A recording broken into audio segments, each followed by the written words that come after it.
அகில இந்திய பொறுப்பாளர் கிரீஷ் உடைய பேட்டியை பார்த்தேன். அந்த ப்ராப்ளம் வந்து சால்வ் பண்ணிட்டாங்க. ஏதாவது டிஸ்ட்ரிக்டுக்குள்ளே ஏதோ ஒரு சின்ன அட்மினிஸ்ட்ரேட்டிவ் ப்ராப்ளம் இருந்திருக்கு போல இருக்கு. அதை சால்வ் பண்ணிட்டேன்னு சொல்லியிருக்காரு. அதில் அந்த வருத்தத்தில் அவங்க அந்த அறிக்கை கொடுத்துருக்காங்க. இது இன்னும் தமிழ்நாட்டில் இருக்கிற மொத்த காங்கிரஸுக்கும் ஒரு ரிஃப்ளெக்ஷன் கிடையாது. சார், காவேக்குடன் கூட்டணி ஒரு தகவல் வந்துட்டு இருக்கு. அது எப்படி சொல்லுவாங்க? இந்திய அளவில் இந்தியா கூட்டணிக்கு காங்கிரஸ் தலைமை தாங்கிறது. அந்த கூட்டணிக்கு தமிழ்நாட்டில் திராவிட முன்னேற்ற கழகம் தலைமை தாங்கிறது. அந்த கூட்டணியில் தான் காங்கிரஸ் கட்சி இருக்குது. முதலமைச்சரோட செயல்பாட்டை கண்டிப்பாக பாராட்ட வேண்டும். அதிக அளவில் முதலீட்டுகளை கொண்டு வந்திருக்கிறார். இந்தியாவிலேயே முதன்மை மாநிலமாக வளர்ச்சியில் குரோத் செக்டரில் ஐயா இருக்குது. எல்லா ஆட்சியாக இருந்தாலும் நிறை குறைகள் இருக்க தான் செய்யும். சில விஷயங்கள் இன்னும் நல்லா பண்ணியிருக்கலாம். ஆனால் முதலீடு பொருளாதார வளர்ச்சின்னு பார்க்கும்போது மற்ற மாநிலங்களோட அதிகமாக தான் இருக்கும். போதை பழக்கங்கள் அதிகம்.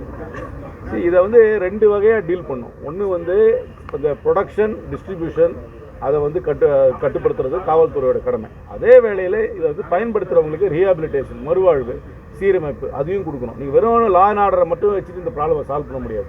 லா அண்ட் ஆர்டர் மூலமாக டிஸ்ட்ரிபியூஷன் ப்ரொடக்ஷனை வேணால் தடுக்கலாம்.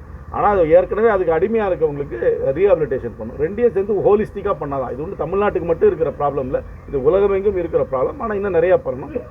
இந்த காவல்துறை என்னை பொறுத்த வரைக்கும் இன்னும் கடுமையாக நடவடிக்கை எடுக்க வேண்டும். வெளிப்படையான ஒரு ஷோ ஆஃப் ஃபோர்ஸ் எல்லா இடத்துலையுமே பெட்ரோலிங் ஜாஸ்திப்படுத்தணும். ரேண்டம் செக்கிங் பண்ணணும். எல்லா போலீஸ் ஸ்டேஷன்லையும் என்னை பொறுத்த வரைக்கும் கூண்டர்கள் லிஸ்ட்டையும் ரவுடி லிஸ்ட்டையும் எடுத்து வாரத்துக்கு 3 தடவை வந்து அவங்களை கைது போட வைக்கணும். மக்களுக்கு ஒரு அச்சப்போக்கு போகிறதுக்காக போலீஸ் வந்து ஒரு ஷோ ஆஃப் ஃபோர்ஸை கண்டிப்பாக பண்ணணும். நான் பல முறை சொல்லியிருக்கேன், மீண்டும் சொல்கிறேன். ப்ரொஹிபிஷனை நான் ஏற்றுக்கிறதே கிடையாது. உலகம் எங்குமே வந்து இது வந்து பூர்ண மதுவிலக்கு வந்து வெற்றி அடைஞ்சதே கிடையாது.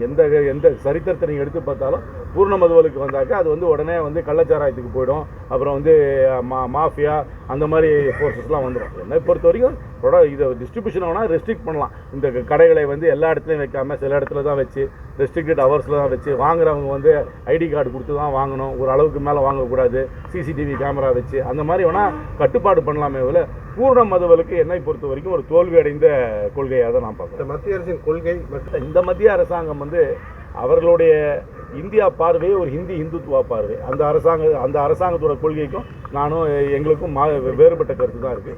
என்னை பொறுத்த வரைக்கும் இந்த அரசாங்கம் எல்லாருக்கும் ஒரு சமமாக செயல்படுகிற அரசாங்கம் நான் பார்க்கல. இப்போ கூட நீங்கள் பார்த்தீங்கன்னா மகாத்மா காந்தி 100 நாள் வேலைவாய்ப்பு திட்டத்தை பேரை மாற்றி மகாத்மா காந்தி மேலே பேர் இருக்கிற ஒரே பேரில் இருக்கிற திட்டத்தையும் மாற்றி அதை சிதைத்து இப்போ அந்த 100 நாள் வேலைவாய்ப்பு திட்டத்துக்கு அந்த நிதி சுமையை வந்து மாநிலங்களுக்கு அனுப்பி அது ஒரு மூடு விழா நடத்துவதற்காக அவங்க முயற்சி செஞ்சுட்டு இருக்காங்க. அதை நான் வன்மையாக கண்டிக்கிறோம். அவர்களுடைய பொருளாதார கொள்கை அவர்களுடைய சமுதாய பார்வைக்கு எங்களுக்கும் பெரிய வேறுபாடு உண்டு. கட்சி ஒரு பெரிய கட்சி அது லட்சக்கணக்கான பேர் உறுப்பினர்களாக இருக்கிறாங்க. சுதந்திரமான கட்சி. 58 வருஷம் ஆட்சியில் இல்லை, தேர்தல் வருது. அதனால் அவங்க கருத்துக்களை வெளிப்படையாக சொல்கிறார்கள். கருத்து சுதந்திரம் எங்கள் கட்சியில் உண்டு. அவருக்கு வந்து ஒரு எனர்ஜி இருக்குன்றது நான் முழுமையாக ஏற்றுக்கிறேன். அவருக்குன்னு ஒரு சப்போர்ட் பேஸ் இருக்குது. அவருடைய ஒரு பாப்புலரான ஃபிலிம் ஸ்டார், அதுக்காக ஒரு சப்போர்ட் பேஸ் இருக்குது. நிச்சயமாக ஒரு அளவுக்கு கணிசமான வாக்கு வரும். ஆனால் அந்த வாக்கே சீட்டாக மாறுமான்னு எனக்கு கொஞ்சம் சந்தேகம் இருக்குது. அந்த கட்சி இன்னும் முழுமையாக கமாண்ட் அண்ட் கண்ட்ரோல் ஸ்ட்ரக்சர் இன்னும் அந்த கட்சிக்கு வரலை.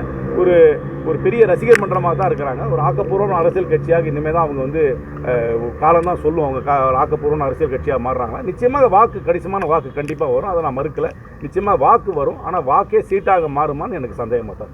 செய்திகளை உடனுக்குடன் தெரிந்து கொள்ள கீழ்கண்ட கேபிள் மற்றும் டிடிஹெச் நெட்வொர்க்குகளில் எம்நாடு செய்தி தொலைக்காட்சியை காணுங்கள். பாதகம் செய்பவரை கண்டால் நாம் பயம் கொள்ளலாகாது பாப்பா. மோதி மிதித்து விடு பாப்பா, அவர் முகத்தில் உமிழ்ந்து விடு பாப்பா. அண்மை செய்திகளை உடனுக்குடன் தெரிந்து கொள்ள இணைந்திருங்கள் எம்நாடு தொலைக்காட்சியுடன்.